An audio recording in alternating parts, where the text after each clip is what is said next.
Merci. La parole est à notre collègue Jean-Baptiste Blanc pour le groupe Les Républicains. Monsieur le Président, ma question s'adressait à Monsieur le ministre Christophe Béchu.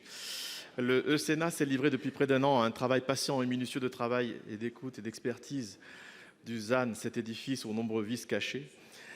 Au terme d'une maturation collective et transpartisane, ça rime, nous avons, avec Valérie Létard et la commission spéciale, la semaine dernière fait adopter à une large majorité une proposition de loi d'initiative sénatoriale qui consolide les fondations et conforte l'ouvrage pour qu'il puisse traverser le temps.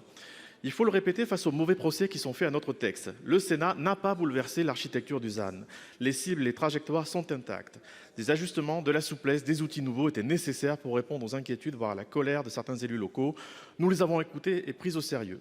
Longtemps muet sur le sujet, le gouvernement dit aujourd'hui être prêt à adapter la loi. Il a longtemps sous-estimé et sous-estime encore le potentiel hautement inflammable du ZAN.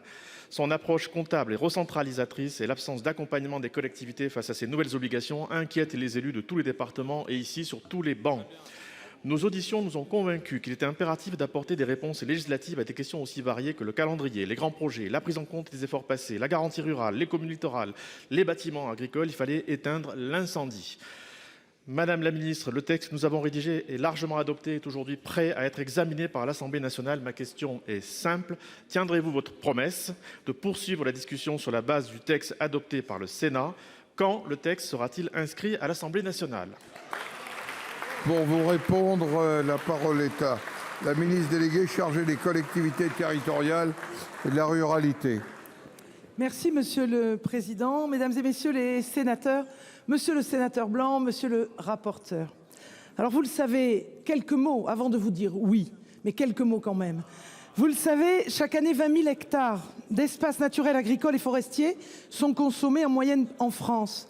Les conséquences de ce phénomène sont écologiques, vous le savez, mais sont aussi socio-économiques, notamment la diminution du potentiel de production agricole. Alors comme vous l'avez rappelé, la France s'est fixé cet objectif d'atteindre à horizon de 2050 le zéro artificialisation nette et un objectif intermédiaire de réduction de moitié est fixé à 2030 pour la consommation d'espaces naturels, agricoles, forestiers dans les 10 prochaines années. Alors en novembre dernier, lors de son discours de clôture du Congrès des maires, Madame la Première ministre a rappelé que le gouvernement était prêt à un certain nombre d'évolutions, dont la prise en compte des grands projets d'envergure nationale et puis cette garantie rurale à laquelle nous sommes tous attachés. Les propositions du gouvernement ont été défendues par Christophe Béchu lors de l'examen de la PPL sénatoriale sur le ZAN la semaine dernière. Vous le savez, monsieur le rapporteur, elles n'ont pas été retenues par le Sénat qui a préféré ce que nous pensons être une trajectoire moins économe en termes d'artificialisation.